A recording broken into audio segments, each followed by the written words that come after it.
La maison de mes parents n'a jamais été vraiment la mienne, vous comprenez?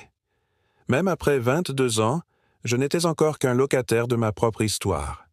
L'appartement au sous-sol, que je leur louais, devait être mon sanctuaire. Une façon d'économiser de l'argent, oui, mais plus que ça, c'était censé être mon petit coin de monde avec une entrée latérale rien qu'à moi et une porte en haut des escaliers qui me séparait du reste de la maison. Une porte que je laissais généralement déverrouillée. Ce week-end-là, la maison était vide. Mes parents étaient repartis en voyage, et le silence qu'ils avaient laissé derrière eux était une toile blanche que j'étais impatient de remplir de bruit. J'ai appelé mes amis, Léo et Caillot. La soirée s'est déroulée dans un brouillard de bière, de rires, et le son d'un match de hockey résonnant contre les murs. La musique était si forte que le sol vibrait, une rébellion juvénile tardive contre le calme habituel de la maison. Quand l'aube est arrivée, la fatigue et l'alcool pesèrent sur nous.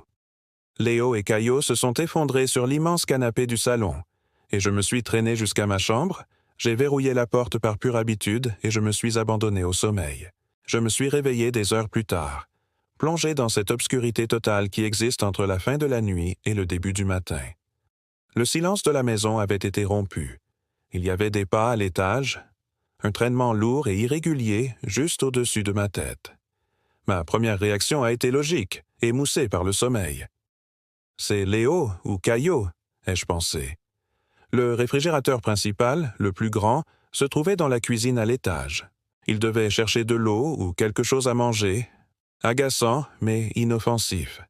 J'ai fermé les yeux, essayant de m'accrocher aux derniers vestiges du sommeil. C'est alors que j'ai entendu un autre son. Un son qui n'appartenait pas à la logique de la situation. La poignée en métal de ma chambre a tourné, lentement, délibérément, avec un clic métallique qui a résonné comme un coup de feu dans le silence du sous-sol. Mon cœur a fait un bond dans ma poitrine. La porte était verrouillée, comme toujours. Mais pourquoi l'un d'eux essaierait-il d'entrer? L'épuisement était une ancre qui me tirait vers le fond du matelas, et une partie de moi n'avait tout simplement pas la force d'affronter cela. J'ai décidé d'ignorer, de faire semblant de dormir. Le silence est revenu, et finalement, le sommeil m'a emporté à nouveau. Le lendemain matin, le soleil semblait se moquer de l'obscurité de la nuit précédente. Léo était déjà parti. Caillot était affalé sur le canapé, gémissant en se réveillant. J'ai demandé, en essayant de paraître désinvolte, « Hé mec, tu as essayé d'entrer dans ma chambre hier soir ?» Il s'est frotté les yeux, le visage un masque de confusion. « Je ne pense pas, » a-t-il dit.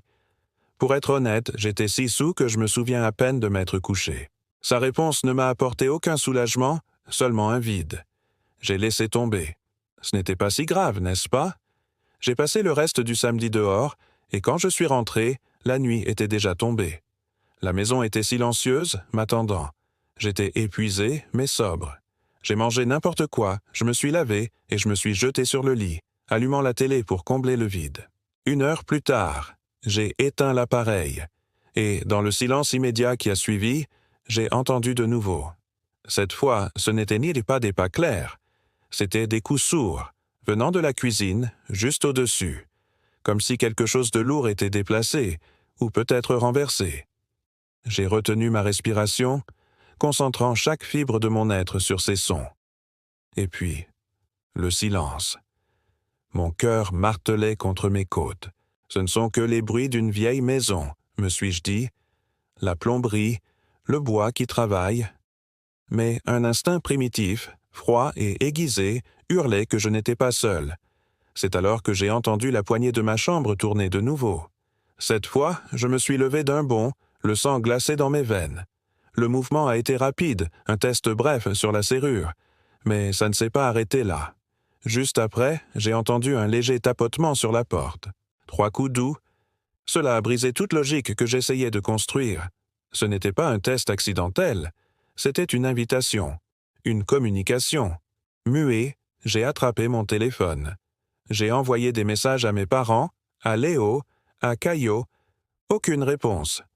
Le silence à l'autre bout du fil était aussi terrifiant que le silence de l'autre côté de la porte. Je n'oserais pas dire « Qui est là ?» J'ai glissé hors du lit, le sol froid sous mes pieds.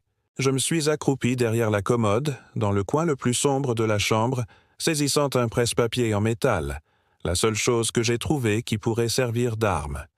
Et j'ai attendu.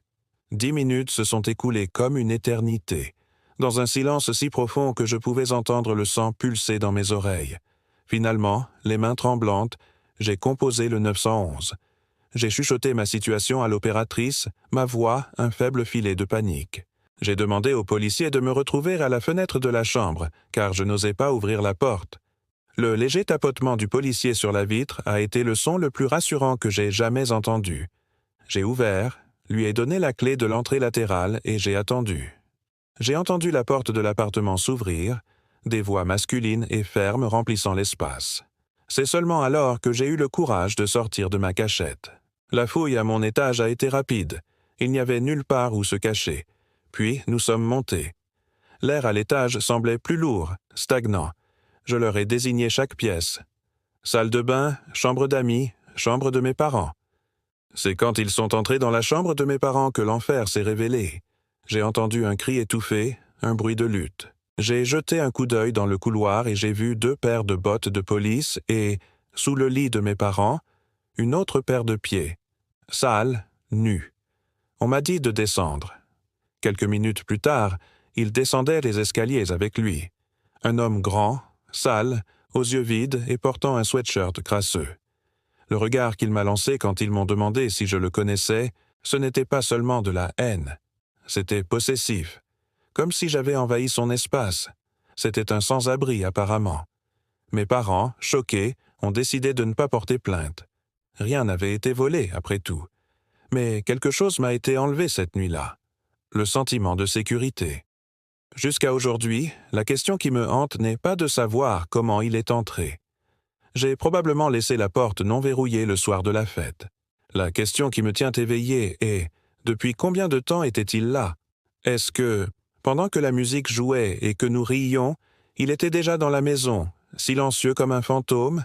Et la première nuit, quand j'ai entendu les pas et la poignée tourner, était-il déjà là, couché sous le lit de mes parents, écoutant tout, attendant juste le bon moment pour descendre?